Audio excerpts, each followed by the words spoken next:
కార్తీక పురాణంలో 28వ రోజు బహుళ త్రయోదశి నాటి పారాయణ. శ్రీకృష్ణ పరమాత్మ ఈ విధంగా చెప్తున్నారు. సత్యభామ నారద ప్రోక్తాలైన విషయాలన్నిటినీ ఎంతో ఆశ్చర్యంతో తెలుసుకున్న పృథు చక్రవర్తి దేవర్షిని పూజించి అతని వద్ద సెలవు తీసుకున్నాడు. మాఘ కార్తీక వ్రతముల వల్లనే తిథులలో ఏకాదశి, క్షేత్రములలో ద్వారక నాకు అత్యంత ప్రియమైనవి. శ్రీకృష్ణుని వచనాలను విన్న సత్యభామ, స్వామి, ధర్మదత్తునిచే ధారపోయబడిన పుణ్యం వలన కలహకు కైవల్యం లభించింది. కేవలం కార్తీక స్నాన పుణ్యం వలన రాజద్రోహాది పాపాలు పటాపంచలైపోతున్నాయి. స్వయం కృతాలో కర్తల నుండి దత్తములో అయినవి సరే, అలా కాకుండా మానవ జాతికి పాపపుణ్యాలు ఏర్పడే విధానం ఏమిటి, దానిని వివరించండి అని కోరింది. దానికి గోవిందుడు ఇలా చెప్పసాగాడు. కృతయుగంలో చేయబడిన పాపపుణ్యాలు గ్రామానికి, ద్వాపర యుగంలోనివి వారి వారి వంశాలకి చెందింది. కలియుగంలో చేయబడిన కర్మఫలం మాత్రం కేవలం ఆ కర్తకి ఒక్కరికే సిద్ధిస్తుంది. ఫలాపేక్ష కలిగిన మానవుడు ఒక పాత్రలో భుజించడం వలన, ఒక స్త్రీతో సుఖించడం వలన కలిగే పాపపుణ్యాలను తప్పనిసరిగాను సంపూర్ణంగాను అనుభవిస్తాడు. ఇతరులచే చేయబడిన పాపపుణ్యాలను చూడడం వలన, తలుచుకోవడం వలన అందులో 100వ వంతు భాగాన్ని తాను పొందుతున్నాడు. ఇతరులను దూషించేవాడు, తృణీకరించేవాడు, చెడుగా మాట్లాడేవాడు, వీరు ఇతరుల పాపాలను తాము పుచ్చుకుని పుణ్యాన్ని జారవిడుచుకుంటారు.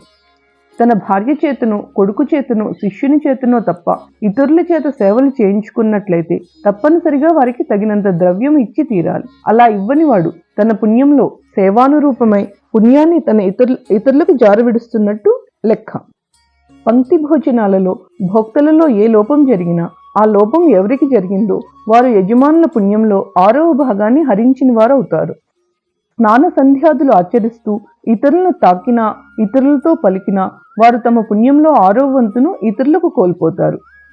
ఎవరి నుండైనా యాచన చేసి తెచ్చిన డబ్బుతో ఆచరించిన సత్కర్మల వలన కలిగే పుణ్యం ధనమిచ్చిన వానికే చెందుతుంది. కర్తకు కర్మఫలం తప్ప మరేమీ మిగలదు. రుణశేషం ఉండగా మరణించిన వారి పుణ్యంలో శేష రుణానికి తగినంత పుణ్యం రుణదాతకు చెందుతూ ఉంటుంది. పాపం గాని పుణ్యం గాని ఒక పని చేయాలనే సంకల్పం కలిగిన వాడు, ఆ పని చేయడంలో తోడుపడేవాడు, దానికి తగినంత సాధన సంపత్తిని సమకూర్చినవాడు, ప్రోత్సహించేవాడు, అలా వీరందరికీ 6వ వంతు ఫలాన్ని పొందుతారు. ప్రజల పాపపుణ్యాలలో రాజుకు, శిష్యుని వాటిలో గురువుకు, కుమారుని వాటిలో తండ్రికి, భార్య నుండి భర్తకు 6వ భాగం చేరుతుంది. ఏ స్త్రీ అయితే పతిభక్తి గలదై నిత్యం తన భర్తను సంతోషపెడుతుందో ఆ స్త్రీ తన భర్త చేసిన పుణ్యంలో సగభాగానికి అధికారిని అవుతుంది. ఇతరులెవరూ మనకి దానం చేయకపోయినా, మనకే నిమిత్తమూ లేకపోయినా వివిధ జనసాంగత్యాల వలన పాపపుణ్యాలు మానవులకు ప్రాప్తించడం తప్పడం లేదు. ఈ విధంగా ఇతరులెవరూ మనకి దానం చేయకపోయినా, మనకే నిమిత్తమూ లేకపోయినా వివిధ జనసాంగత్యాల వలన పాపపుణ్యాలు మానవులకు ప్రాప్తించడం తప్పడం లేదు. అందువల్లనే సజ్జన సాంగత్యం చాలా ప్రధానమని గుర్తించాలి. ఇందుకు ఉదాహరణగా ఒక కథ చెబుతాను. పూర్వకాలంలో అవంతిపురంలో ధనేశ్వరుడనే బ్రాహ్మణుడు ఉండేవాడు. సహజంగానే ధనికుడైన అతగాడు కులాచార భ్రష్టుడై, పాపాసక్తుడై సంచరిస్తూ ఉండేవాడు.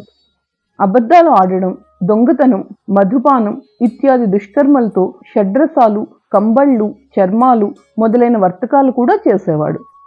వర్తకం నిమిత్తం ఒక దేశం నుండి మరొక దేశానికి వెళ్ళడం అతనికి అలవాటు. అదేవిధంగా ఒకసారి మహిష్మతి నగరాన్ని చేరాడు. ఆ నగర ప్రాకారం చుట్టూ నర్మదా నది ప్రవహిస్తూ ఉంటుంది. ధనేశ్వరుడు ఆ పట్టణంలో వర్తకం చేసుకుంటూ ఉండగానే కార్తీక మాసం ప్రవేశించింది. దానితో ఆ ఊరు ఒక పెద్ద యాత్రాస్థలి కింద పరిణమించింది. వచ్చేపోయే జనాల రద్దీ వలన వర్తకం బాగా జరుగుతోంది.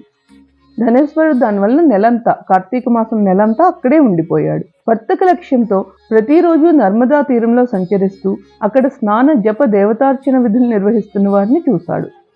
నృత్య, గాన, మంగళవాద్యాయుతంగా హరికీర్తనలను, కథలను ఆలపించేవారిని, విష్ణుముద్రల్ని ధరించే వాళ్ళని, తులసిమాలలతో శోభిల్లుతున్న భక్తుల్ని చూశాడు. చూడటమే కాకుండా నెలంతా తాను అక్కడే ఉండడం వల్ల వారితో పరిచయం, సంభాషణ కూడా కలిగింది. ఎందరో పుణ్యపురుషులను స్వయంగా స్పృశించాడు. తుదకు ఆ సజ్జన సాంగత్యం వలన అప్పుడప్పుడు విష్ణునామోచ్చరణ కూడా చేసేవాడు.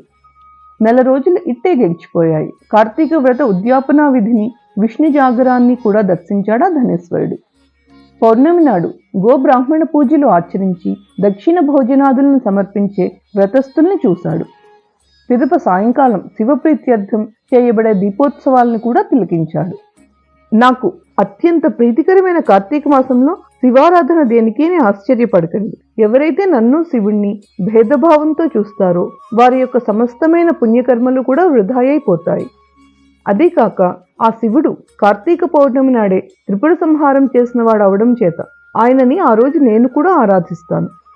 ఇక ధనేశ్వరుడి పూజా మహోత్సవాలన్నిటినీ ఎంతో ఆశ్చర్యంతోనూ వాంఛతోనూ చూస్తూ అక్కడక్కడే తిరుగుతూ ఉన్నాడు. కానీ ఆ సమయంలో కాలవసాన ఒక కృష్ణ సర్పం అతనిని కాటువేయడం, తక్షణమే స్పృహ కోల్పోవడం, అపస్మారకంలో ఉన్న అతగాడికి అక్కడి భక్తులు తులసి తీర్థాన్ని సేవింపచేయడం, ఆ మరుక్షణంలోనే ధనేశ్వరుడు దేహత్యాగం చేయడం జరిగింది. మరుక్షణమే యమదూతలు వచ్చి అతని జీవుని పాశుబద్ధుణ్ణి చేసి కొరడాలతో మోదుతూ యముని వద్దకు తీసుకువెళ్లారు. యముడు అతని పాపపుణ్యాల గురించి విచారణ ఆరంభించగా చిత్రగుప్తుడు, హే యమధర్మరాజా, వీడు ఆగర్భ పాపాత్ముడే గాని అణువంతైనా పుణ్యం చేసినవాడు కాదు అని చెప్పాడు. ఆ మాటల మీద యమధర్మరాజు తన దూతలచే ధనేశ్వరుడిని కుంభీపాక నరకంలో వేయించాడు. కానీ ధనేశ్వరుడు ఆ నరకంలో పడగానే అక్కడి అగ్నులన్నీ చప్పగా చల్లారిపోయాయి. ఆశ్చర్యంతో దూతలు ఈ విషయాన్ని తమ రాజైన యమునికి విన్నవించారు. అంతకంటే ఆశ్చర్యంతో నరకాధీశుడు తక్షణమే ధనేశ్వరుని తన కొలువుకు పిలిపించి పునర్విచారణ మొదలుపెట్టబోతుండగా అక్కడికి విచ్చేసిన నారద మహర్షి, ఓ యమధర్మరాజా, ఈ ధనేశ్వరుడు తన చివరి రోజులలో నరకాన్ని తప్పించే పుణ్యాలెన్నిటినో ఆచరించాడు కనుక ఇతనికి నరకం లేదు. ఎవరైతే పుణ్యపురుష దర్శనం, స్పర్శన, భాషణలకు పాత్రలో వారు ఆ సజ్జనుల యొక్క పుణ్యంలో 6వ భాగాన్ని పొందుతారు.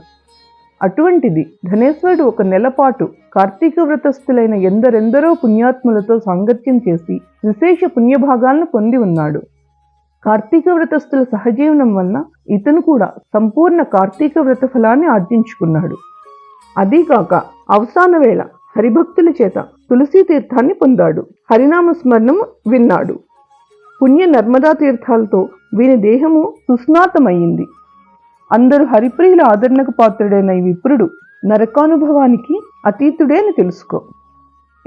ఇతడు దేవతా విశేషుడు. పుణ్యాత్ముడైన ఈ విప్రుడు పాపభోగాలైన నరకమందుండేందుకు అనర్హుడు అని బోధించి వెళ్ళాడు. ఇక్కడితో పద్మపురాణ అంతర్గతమైన శ్రీకృష్ణ ప్రోక్తమైన కార్తీక పురాణంలో 28వ రోజు బహుళ త్రయోదశి నాటి పారాయణ ముగుస్తుంది. ఈ వీడియో ఇన్ఫర్మేటివ్గా అనిపిస్తే ఇలాంటి మరిన్ని వీడియోస్ కోసం సింపుల్ స్తోత్రాన్ని సబ్స్క్రైబ్ చేయండి. లైక్, షేర్, సబ్స్క్రైబ్ చేయడం ద్వారా మన ఛానల్ని సపోర్ట్ చేయండి. మీ సపోర్ట్ మాకెంతో అవసరం. Please like, share and subscribe. Thank you for watching.